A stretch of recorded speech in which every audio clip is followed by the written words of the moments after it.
ओम सादर नमस्ते जी। आप सबका हार्दिक स्वागत है हमारे चैनल आर्य टू आर्य में।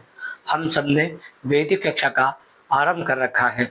आइए आज हम वैदिक कक्षा का एक विषय आरंभ करते हैं। ईश्वर सर्वव्यापक है कैसे?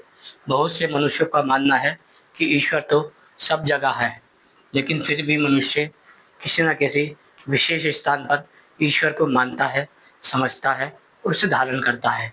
आइए इसको समझने का प्रयास करते हैं कि यह कब से और कैसे हुआ। जब हम बात करते हैं कि धर्म में मान्यता है कि ईश्वर ने इस सृष्टि की रचना की, किंतु फिर भी धर्म के ही नाम पर लोगों को इतना बाँट दिया गया है कि वह अब एक होना नहीं चाहते। संसार में परमपिता परमात्मा ने जब मनुष्य आदि की रचना की, तो सर्वप्रथम उन्होंने ऋषियों की रचना की। वह ऋषि और ऋषिकाओं की संतान ही आगे चलकर हमारे शरीर में मानव रूप में दिखाई देती है। वह ऋषि ऋषिकाएँ उत्तम मनुष्य हुआ करते थे। उन्हीं की संतान के द्वारा ही हम मानवता को देखते हैं। आइए समझने का प्रयास करते हैं कि ऋषि और जो ऋषियों की संस्कृति थी, जिसे हम सनातन संस्कृति कहते हैं, वैदिक संस्कृति कहते हैं, मानव संस्कृति कहते हैं, सत्य संस्कृति कहते हैं और अपना मानवीय संस्कृति कहते हैं। ये सब संस्कृति जो उनके पास आती है, ऋषियों के पास, उसका मूल आधार होता है वेद। अर्थात वेद के द्वारा ही आप ईश्वर को, मनुष्य को, आत्मा को, परमात्मा को, सृष्टि को जान सकते हैं, समझ सकते हैं और धारण कर सकते हैं। मूलतः हम ऋषियों के द्वारा ही ईश्वर को समझे गए शब्द पर बात करते हैं कि वह कहते हैं कि ईश्वर सर्वव्यापक है। तो किसी ने पूछा उनसे कि कैसे? तब वह उत्तर देते हैं उसके आधार पर कि वह कर्मों का साक्षी होने से सर्वव्यापक है। जो संसार का बनाने वाला ईश्वर है, वह कर्मों का साक्षी होने से सर्वव्यापक है। वह प्रत्येक मनुष्य के कर्म को जानता है, चाहे वह मनुष्य भारत का हो, इंग्लैंड का हो, अमेरिका का हो, पाकिस्तान का हो, भूटान का हो, नेपाल का हो, बांग्लादेश का हो, चाहे वहाँ की चींटी हो, चाहे भारत की चींटी हो, चाहे वहाँ के कीट पतंगे हो, चाहे भारत के कीट पतंगे हो, चाहे अन्य अन्य देश के कीट पतंगे हो, चाहे कहीं के भी हो। वह सभी प्राणियों के कर्मों को साक्षी होने के कारण ही सर्वव्यापक है। वह सभी स्थान पर उपस्थित होने के कारण ही सर्वव्यापक कहलाता है। दूसरा, वह सृष्टि को नियंत्रित करने से सर्वव्यापक है। ईश्वर सब स्थान पर एक समान से है। वह कहीं पर ज़्यादा और कहीं पर कम नहीं है, क्योंकि जब हम देखते हैं कि जो संसार है वह सभी सृष्टियों पर एक समान रूप से कार्य करता है, तो वह नियंत्रित करता भी सभी सृष्टि पे एक प्रकार कार्य कर रहा है। इसलिए ईश्वर सृष्टि नियंत्रित होने से सर्वव्यापक है। अब आता है तीसरा, फलदाता होने से वह सर्वव्यापक है। ईश्वर जो सभी प्राणियों के कर्मों का साक्षी है, तो वह उन्हीं सभी प्राणियों को कर्मफल देने से भी सर्वव्यापक है। यदि कोई एक व्यक्ति एक स्थान पर देख बैठकर कर्मों का फल देगा, तो वह निश्चित ही अन्याय कर देगा। इसलिए वह कर्मों का साक्षी होने के साथ साथ फल का दाता होने के कारण भी सर्वव्यापक है। अब आता है व्यवस्थापक होने से वह सर्वव्यापक है। संसार की जो ये व्यवस्था आप देख रहे हैं, यह उसके ही नियंत्रण में है। इसलिए इन सबको व्यवस्थित करने के कारण भी वह इसका व्यवस्थापक है और इसलिए ही वह सर्वव्यापक है। संसार में आपने सुना होगा कि एक राजा के अंडर में बहुत से देश चलते हैं। प्रत्येक राजा के अंडर में एक देश होता है और उस राजा के अंडर में बहुत से मंत्री होते हैं। उन मंत्रियों के अंडर में बहुत से सिपाही होते हैं। उन सिपाहियों के अंडर में बहुत से कार्यकर्ता होते हैं। वह सारे मिलकर एक देश की व्यवस्था को चलाते हैं। फिर भी वह पूर्ण रूप से व्यवस्थित नहीं चला पाते, क्योंकि वह इधर का हिस्सा चलाएंगे तो उधर का हिस्सा छूट जाएगा और उधर का हिस्सा चलाएंगे तो इधर का हिस्सा छूट जाएगा। इसलिए जो संसार का ईश्वर सर्वव्यापक है, तभी वह संसार को व्यवस्थित रूप से चला सकता है। अब आता है पांचवा, कि वह निर्विकार होने से सर्वव्यापक है। संसार में वह निर्विकार है।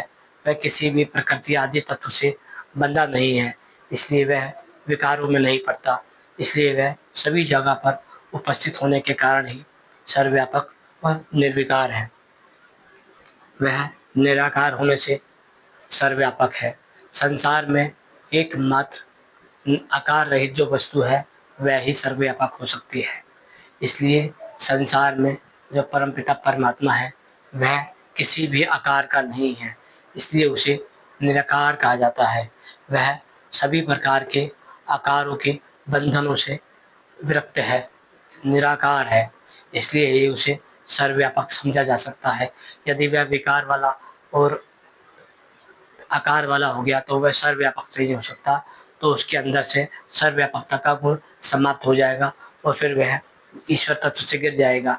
लेकिन ये ईश्वर का दोष नहीं है, गुण नहीं है, ये उनके लोगों का गुण है, दोष है, जो ईश्वर को केवल एक स्थान पे मानते हैं और समझते हैं। सृष्टि की चेतना होने से वह सर्वव्यापक है। इस संसार में जो आप जड़ वस्तुओं को गतिमान देख रहे हैं, इसके पीछे जो तत्व कार्य कर रहा है वह चेतना तत्व है, वह परमपिता परमात्मा का ही तत्व है। इसलिए संसार में जो भी वस्तु आप देख रहे हैं वह चेतना के द्वारा ही प्रभावित होती है और वह चेतना परमपिता परमात्मा की है। वह सर्वत्र होने से सर्वव्यापक है। वह संसार की प्रत्येक दिशाओं में, उपदिशाओं में, सभी स्थानों पे एक प्रकार से व्यवस्थित और सर्वत्र है, इसलिए वह सर्वव्यापक है। किंतु वह प्रकृति के बंधन में नहीं बनता, फिर भी वह सर्वव्यापक है। वह सृष्टि को निरंतर बढ़ाया जा रहा है, फैलाया जा रहा है और उसको विकार में व्यवस्थित किया जा रहा है, इसलिए वह सर्वव्यापक है। संसार जब बना था तब इसकी रचना होते होते होते आज ये इतना है, कल ये फिर इतना होगा, आगे जाके ये और बड़ा होगा, ये निरंतर फैले जा रहा है, इसलिए वह सृष्टि को फैलाने से ही सर्वव्यापक है। वह सर्वदेशी होने से सर्वव्यापक है। ऐसा नहीं है कि वह केवल मेरे ही घर में है, मेरे ही राज्य में है, मेरे ही देश में है, मेरे ही भूमि पे है।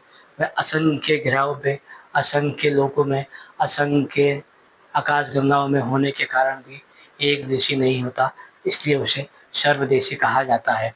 आइए आज बात करते हैं कि ये ईश्वर जो सर्वव्यापक है, आज हम इसकी सर्वव्यापकता को खो चुके हैं।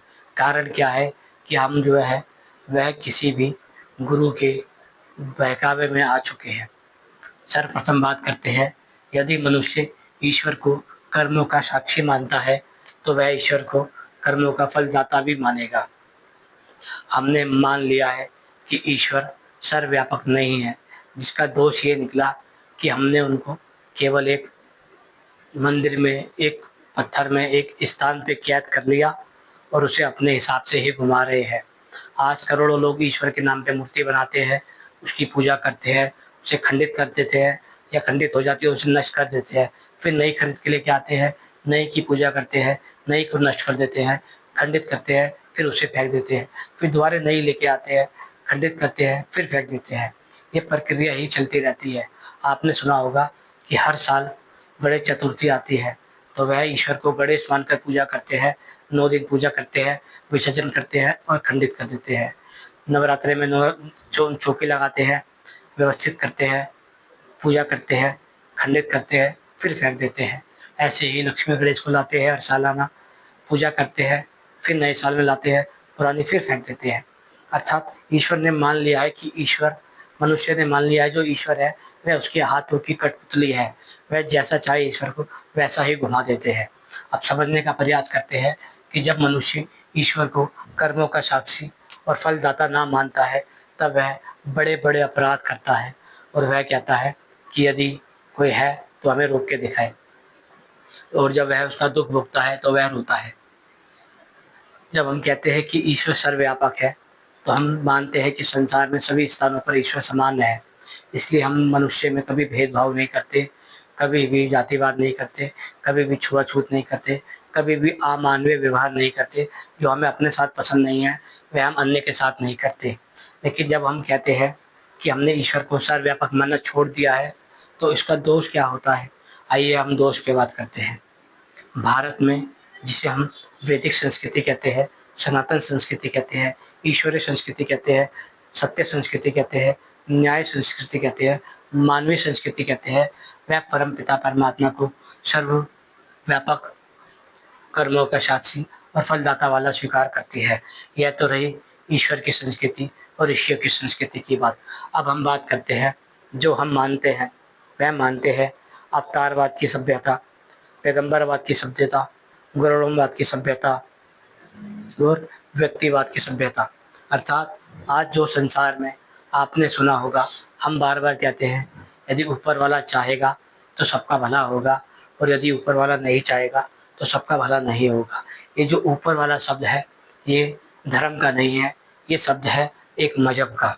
अर्थात पहले ईसाइयत में इस मान्यता को प्रमाणित किया गया था कि ईश्वर तीसरे आसमान पर रहता है, और जब ईसाइयत ने इसका 500-600 वर्ष तक प्रचार किया, उसके बाद इस्लाम में पैगंबर साहब आए उनके मोहम्मद, तो उन्होंने कहा कि अल्लाह 7वें आसमान पे रहता है। तब इन दोनों के प्रचार के बाद ही भारतीय संस्कृति में अवतारवाद की धारणा को जन्म दिया गया। उसी अवतारवाद में लोगों ने कहा कि शिव जी कैलाश पे रहते हैं, विष्णु जी वैकुंठ पे रहते हैं, कृष्ण जी गोलोक में रहते हैं, ब्रह्मा जी ब्रह्मलोक में रहते हैं, इंद्रदेव स्वर्गलोक में रहते हैं। ये सारी धारणा ही विदेशी आक्रांताओं के द्वारा ही आई थी। अब धीरे धीरे लोगों की ये मान्यता घर कर गई है दिमाग के अंदर कि ईश्वर ऊपर वाला होता है और वह अपनी इच्छाओं से जीवन को जीते हैं। वह यदि ईश्वर को सर्वव्यापक मानते तो वह समझ जाते कि ईश्वर उसके कर्मों का साक्षी होने के कारण फलदाता भी है। वह उनके कर्मों को देखता है, समझता है और वहीं से वह उनको पुण्य पाप की श्रेणी में रखता है। लेकिन जब से हमने ईश्वर को ऊपर वाला और एक स्थान पे बैठने वाला माना है, तब से ही ईश्वर की व्यवस्था में दोष का आना निश्चित हुआ। जब से हमने ऋषियों की संस्कृति को छोड़ा है, तब से हम अवतारवाद, पैगंबरवाद, संतानवाद और व्यक्तिवाद से जुड़ गए हैं। आपने देखा होगा वर्तमान में हम कम से कम करोड़ों मूर्तियों को मानते हैं और करोड़ों करोड़ों मंदिर मस्जिद को मानते हैं, दरगाहों को मानते हैं, चर्च को मानते हैं। तो इसका अर्थ क्या होता है, हम किसी न किसी एक व्यक्तिवाद से जुड़े हुए हैं, एक पैगंबरवाद से जुड़े हुए हैं, एक अवतारवाद से जुड़े हुए हैं, एक गरुड़वाद से जुड़े हुए हैं। अब यदि ईश्वर सर्वव्यापक है, सर्वंतर्यामी है, वह सब कुछ जानने वाला है, तो वह ये भी जानता होगा कि कौन सा मनुष्य सत्य है और कौन सा मनुष्य असत्य है, कौन सत्यवादी है, कौन कपटी है, कौन न्यायकारी है, कौन अन्यायकारी है, कौन सुख चाहता है, कौन दुख चाहता है, कौन धर्म करता है और कौन अधर्म करता है। ये ईश्वर और मनुष्य के बीच का मामला है। इसमें ना ही अवतारवाद कोई कार्य कर सकता है, ना ही पैगंबरवाद, ना ही गरुड़वाद और ना ही व्यक्तिवाद। आज जो लगभग समाज बटा हुआ है वह केवल इन 4 चीज़ों पे ही बटा हुआ है। यदि आप देखेंगे आज लगभग पैगंबरवाद के नाम पर कम से कम 200 करोड़ लोग एक दूसरे को मारना चाहते हैं। अवतारवाद के नाम पे 50-60 करोड़ लोग एक दूसरे को मारना चाहते हैं। गरुड़वाद के नाम पर लोग एक दूसरे को मारना चाहते हैं। संतानवाद के रूप में लोग एक दूसरे को मारना चाहते हैं। वैसे ही व्यक्तिगतवाद के रूप में भी लोग एक दूसरे को मारना चाहते हैं। इसलिए संसार की जो ये समस्याएं उत्पन्न हुई है, यही इसलिए हुई है क्योंकि हमने ईश्वर को सर्वव्यापक सर्वत्र मानना छोड़ दिया है। फिर क्या होता है, जब हम ईश्वर को कर्मों का, फलों का साक्षी मानने से छोड़ देते हैं तो क्या होता है। यदि हम ईश्वर को कर्मों का साक्षी मान लें और फलदाता मान लें तो हमें किसी भी तीसरे व्यक्ति की इसमें आवश्यकता नहीं पड़ती। जैसे कि मान लीजिए मैं हूँ, यदि मैंने कोई दोष कार्य किया है, मैंने कोई अधर्म कार्य किया है, तो ईश्वर मेरे कर्मों का साक्षी है। वह मुझे अपनी व्यवस्था के अनुकूल फल देगा, चाहे वह सुख हो चाहे दुख के रूप में हो। यदि मैं ईश्वर की कर्म फल व्यवस्था को नहीं मानता और मैं अवतारवाद, पैगंबरवाद, गरुड़वाद, संतानवाद और व्यक्तिगतवाद को मानता हूँ, तो क्या होता है कि मैं धीरे धीरे उन्हीं व्यवस्थाओं का होके रह जाता हूँ, जिसके कारण मैं आज लोगों को ये शिक्षा समझाने निकला हूँ। जैसे मान लीजिए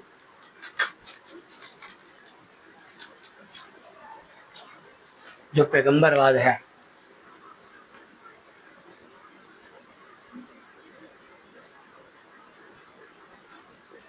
उसमें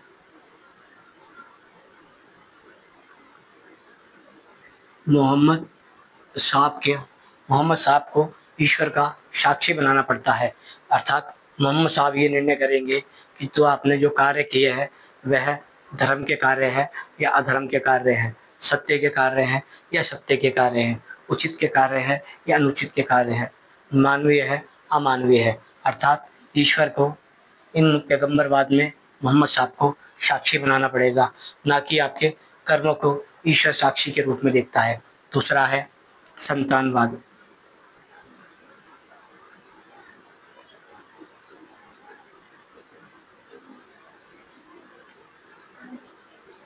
ईसा मसीह संतानवाद के रूप में ईसा मसीह कार्य करते हैं।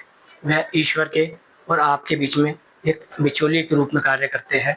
जैसे कि ईश्वर ने आपके कर्मों को देखा तो वह आपको फल देगा, लेकिन नहीं, वह बीच में बैठे हुए हैं ईसा मसीह। वह ही आपके कर्मों से निर्धारित करेंगे कि आपने सही किया है या गलत किया है, उचित किया है या अनुचित किया है, धर्म किया है या अधर्म किया है। आप इससे समझ सकते हैं। तीसरा आता है अवतारवाद। इसमें आपने अनेकों अवतारों के नाम सुने होंगे।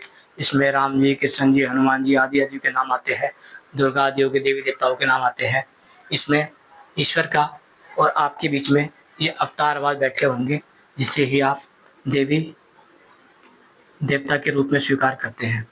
उसके बाद ही आपका निर्णय होगा कि आपने जो कर्म किया है वह सही है या गलत है। फिर आता है गरुड़मवाद।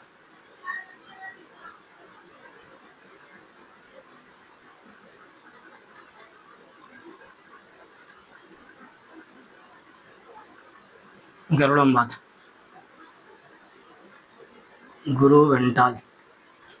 गरुड़मवाद के अंदर आपके गुरु घंटाल निर्णय करेंगे कि ईश्वर आपको क्या फल देगा और क्या फल नहीं देगा। इसमें ईश्वर का जोर नहीं चलेगा। ना ही पैगंबरवाद में ईश्वर का जोर चलता है, ना ही संतानवाद में ईश्वर का जोर चलता है, ना ही अवतारवाद में ईश्वर का जोर चलता है, ना ही गरुड़मवाद में ईश्वर का जोर चलता है, और ना ही व्यक्तिवाद में ईश्वर का जोर चलता है। अर्थात आप देखते हैं कि संसार में बहुत से मनुष्य अलग अलग प्रकार के मनुष्यों के साथ जुड़े होते हैं, जिन्हें वह अलग अलग महापुरुषों के रूप में मानते हैं। उनका मानना है ये जो महापुरुष है यही ईश्वर का अवतार है, तो वह ही निर्णय करेंगे कि हमने क्या किया है। ये जो पैगंबरवाद, संतानवाद, अवतारवाद, गरुड़वाद और व्यक्तिवाद है, ये लगभग मनुष्य जाति को 99% घेर चुका है।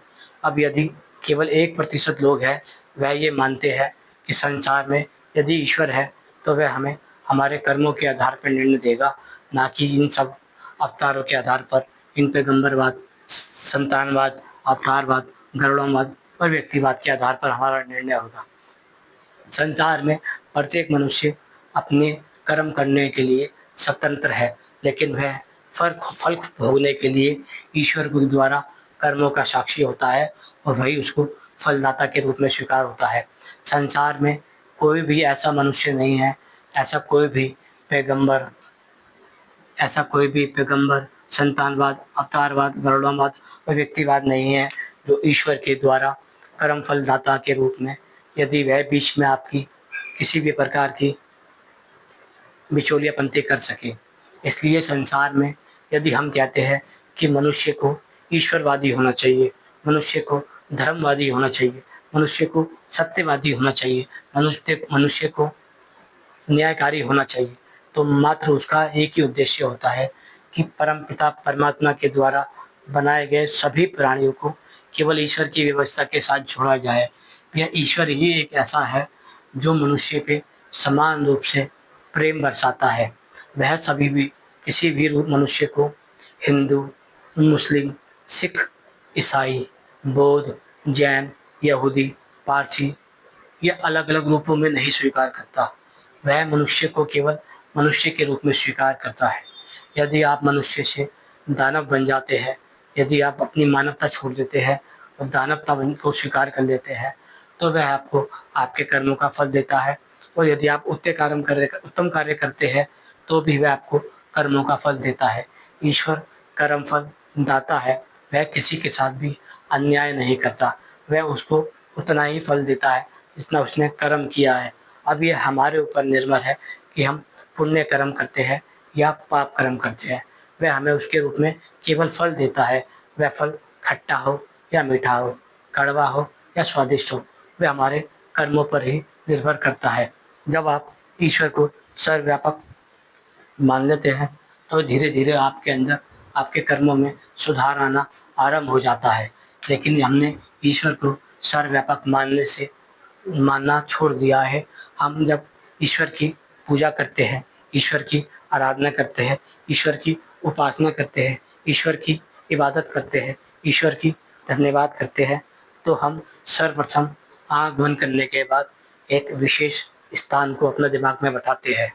आपने देखा होगा, यदि आप आंखें बंद करके ध्यान लगा रहे हैं तो या तो आप किसी व्यक्ति की मूर्ति के ऊपर ध्यान लगा रहे हैं, या फिर आप मंदिर के ऊपर ध्यान लगा रहे हैं, या फिर आप मस्जिद के ऊपर ध्यान लगा रहे हैं, या मस्जिद के सामने जो आला है उस पर ध्यान लगा रहे हैं, या आप किसी व्यक्ति की मूर्ति के ऊपर ध्यान लगा रहे हैं, या आप सूर्य आदि, चंद्रमा आदि प्रकृति पे ध्यान लगा रहे हैं।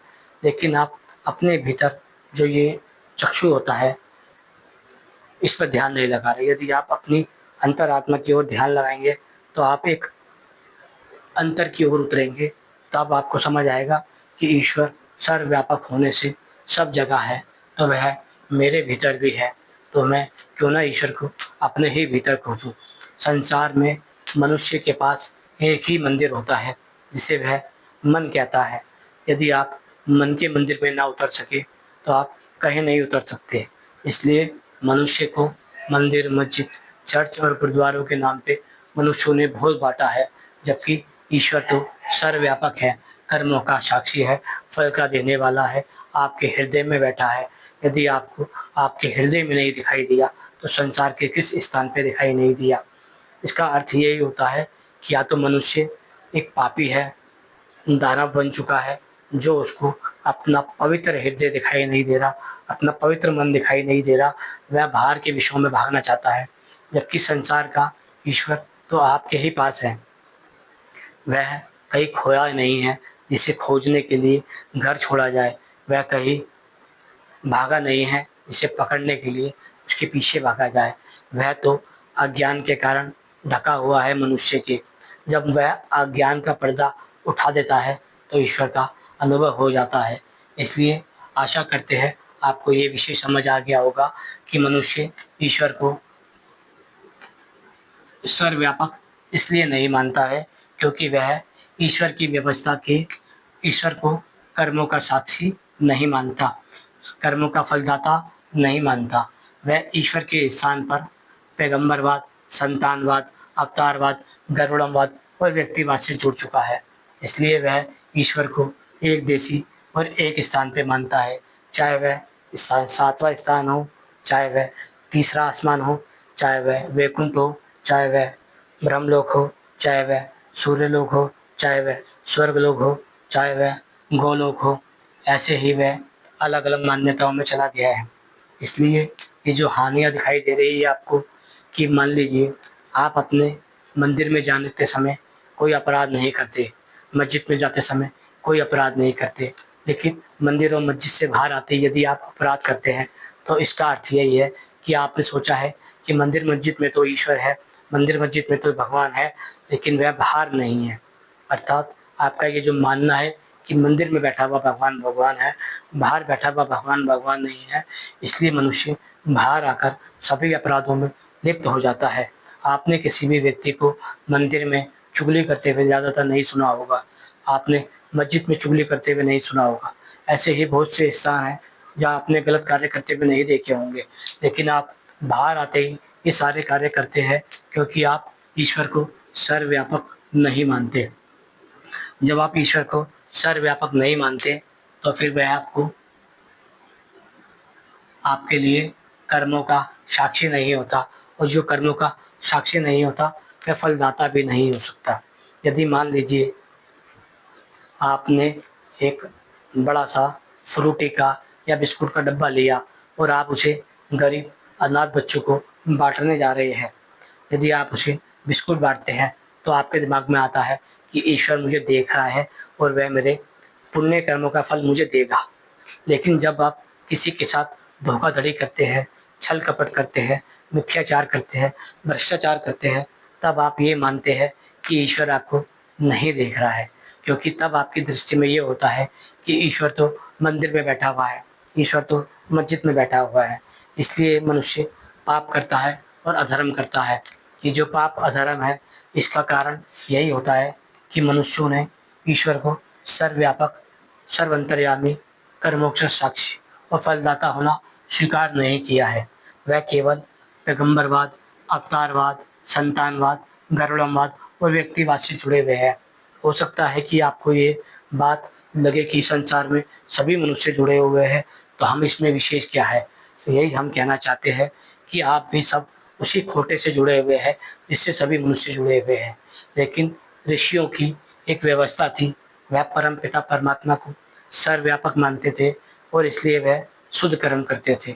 जो ऋषि शुद्ध कर्म नहीं करता था, जो मनुष्य पहले शुद्ध कर्म नहीं करता था, लोग उसके साथ बहन बेटी का रिश्ता नहीं रखते थे, खाने पीने का रिश्ता नहीं रखते थे और आचार व्यवहार का रिश्ता नहीं रखते थे। लेकिन आज हम सभी व्यक्तियों से व्यवहार का रिश्ता रखते हैं।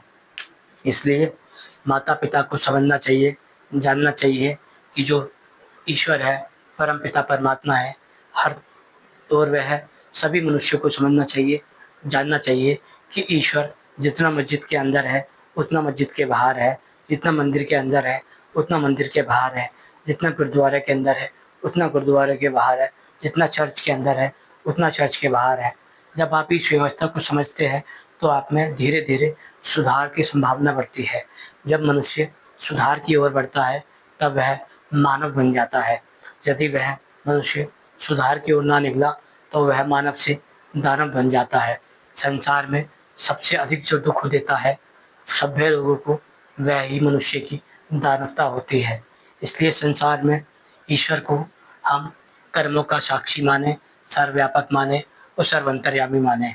हम उसको एक माने और उसको अपने से, अपने कर्मफल के ईश्वर के रूप में स्वीकार करें। जब आप ये बात समझ जाते हैं कि ईश्वर के और आपके बीच में तीसरा कोई नहीं है, तो आपको धीरे धीरे बहुत सी चीज़ें समझ आ जाती है। संसार में ईश्वर के सामर्थ्य वाला कोई नहीं है, तो उसे अपने कार्य की सिद्धि के लिए किसी भी अन्य व्यक्ति की आवश्यकता तनिक भी नहीं है। इसलिए वह अपने सारे कार्य स्वयं कर सकता है। यदि माना जाए कि जो संसार का सर्वव्यापक ईश्वर है, जो मेरे आत्मा में बैठा है, जो आपकी आत्मा में बैठा है, जो सर्वव्यापक है, यदि उसे मुझे कर्मों का फल देना होगा तो वह चाहे तो मेरी आत्मा के अंदर से, आपके शरीर के अंदर से आपका हृदय को ऐसे ही रोक देगा जैसे वह संसार की जब चाहे गतियों को रोक सकता है। लेकिन वह कर्मों का फल देने वाला है, वह तो सुखकारी है, सुखदाता है, वह तो सभी के लिए सुख चाहता है। इसलिए मनुष्य को समझना चाहिए कि ईश्वर सर्वव्यापक है, सर्वंतर्यामी है, सर्वसाक्षी है और वह कर्मों का फल देने वाला है। जब हम इस बात को समझ जाते हैं तब हम समझ जाते हैं कि ईश्वर एक है और हम सब उसके अनुयायी होने से उनकी आत्मा है। जब आप धीरे धीरे इस व्यवस्था को समझ जाते हैं तो आप बहुत कुछ समझ जाते हैं। इसलिए सत्य संस्कृति, सनातन संस्कृति, मानवीय संस्कृति, वैदिक संस्कृति, ऋषि संस्कृति ही एकमात्र संसार का धर्म है और जो इसके विपरीत चलता है वह धीरे धीरे अधर्म की ओर चले जाता है। इसलिए मनुष्य को मनुष्य में कभी भेदभाव नहीं करना चाहिए, कभी भी उसके अंदर क्रोध नहीं करना चाहिए। वह जैसा है उसे वैसा ही धीरे धीरे सुधार के रूप में स्वीकार करना चाहिए। यदि मैं मनुष्य हूँ तो मैं भी यही चाहता हूँ कि लोग मुझसे प्रेम पूर्वक बात करें और मैं लोगों से प्रेम पूर्वक बात करूँ। लेकिन क्या होता है जब हम ईश्वरवाद को छोड़ देते हैं, कर्मों को साक्षी छोड़ देते हैं, फलदाताओं को छोड़ देते हैं, तो हमने शब्द से पैगंबरवाद, संतानवाद, अवतारवाद, गरुड़मवाद और व्यक्तिवाद को ही अपनी आस्था मान लिया होता है। तो हम ये सोचते हैं कि जो हमारे मोहम्मद साहब है, ईसा मसीह साहब है, देवी देवता साहब है, ध्रुव घंटाल साहब है या फिर व्यक्तिगत साहब है, ये ही हमारे लिए उस ईश्वर के बीच में बैठे हुए सारे लोग हैं। यदि हमने इनको खुश कर लिया है तो ईश्वर खुश हो जाएगा, यदि हमने इनको दुखी कर दिया है तो ईश्वर दुखी हो जाएगा। जबकि ईश्वर को इनकी ज़रूरत ही नहीं है। ईश्वर तो सर्वव्यापक है, सर्व अंतर्यामी है, सर्वशक्तिमान है, सर्वदाता है, सर्व कर्तव्यों को पालन करने वाला है, वह तो स्वयं ही ईश्वर के को वह तो स्वयं ही ईश्वर है, तो उसे किसी भी पैगंबरवाद, संतानवाद, अवतारवाद, गरुड़मवाद या व्यक्तिवाद की आवश्यकता क्यों होगी? यदि उसे मुझे दंड देना होगा तो वह मुझे दंड स्वयं देगा, क्योंकि वह मेरे बनाने वाला है, वह मेरा ईश्वर है, वह मेरा रचयिता है, वह मेरा निर्माता है, वह मेरे को दाता के रूप में स्वीकार है। तो इसलिए हम जब पैगंबरवाद से, अब संतानवाद से, अवतारवाद से और गरुड़मवाद से और व्यक्तिवाद से धीरे धीरे छूटने की ओर जाते हैं, तो हमें समझ आता है कि संसार में हम बहुत सी गलत जगहों में फंस चुके हैं। इसलिए हमें सर्वप्रथम यही समझना चाहिए कि जो ऋषियों की संस्कृति है, वैदिक संस्कृति, हमें उसको समझने का पूर्ण मौका मिला हुआ है, क्योंकि अभी हम मनुष्य हैं। यदि जब आप मनुष्य का शरीर छोड़ देंगे तो आप कीट पतंगे, पशु पक्षी या अन्य योनियों में जाएंगे, तब वहाँ आप कुछ भी नहीं सीख पाएंगे। ये केवल मनुष्य जन्म ऐसा है आपका, जिसमें आप सीख सकते हैं, समझ सकते हैं, सुधार कर सकते हैं, निर्माण कर सकते हैं और विवेक से चिंता कर सकते हैं, विचार कर सकते हैं। लेकिन यदि मनुष्य चूल्हा छूट जाए तो आप ये कुछ भी नहीं कर सकते। इसलिए मनुष्य को सर्वप्रथम ईश्वर को सर्वव्यापक मानना चाहिए, ईश्वर को कर्मों का साक्षी मानना चाहिए, ईश्वर को फलदाता के रूप में स्वीकार करना चाहिए। यदि ईश्वर फलदाता है तो हमें किसी और के फल की आवश्यकता नहीं है। यदि ईश्वर साक्षी है तो हमें किसी और की गवाही की आवश्यकता नहीं है। यदि ईश्वर सर्वव्यापक है तो हमें किसी व्यक्ति स्थान पर जाने की आवश्यकता नहीं पड़ती। आशा करते हैं ये विषय आपको समझ आ गया होगा। यदि ये विषय आपको समझ आ गया है तो चैनल को लाइक कर दीजिए, शेयर कर दीजिए, सब्सक्राइब कर दीजिए और अन्य लोगों को भी ये जानकारी दीजिए कि ईश्वर सर्वव्यापक है, सर्वअंतर्यामी है, कर्मों का साक्षी है, फलदाता है, संसार का एक है, सर्वशक्तिमान है। वह अपने कार्यों की सिद्धि के लिए किसी भी पैगंबरवाद की, किसी भी अवतारवाद की, किसी भी गरुड़मवाद की, किसी भी संतानवाद की, किसी भी व्यक्तिवाद की सहायता तनिक भी नहीं लेता। ये निर्माता है और सृष्टि करता है। वह स्वयं ही अपने सामर्थ्य से इसका निर्माण करता है, इसको नियंत्रित करता है और इसको नष्ट करने की सामर्थ्य रखता है। आशा करते हैं विषय आपको समझ आ गया होगा। ओम नमस्ते जी।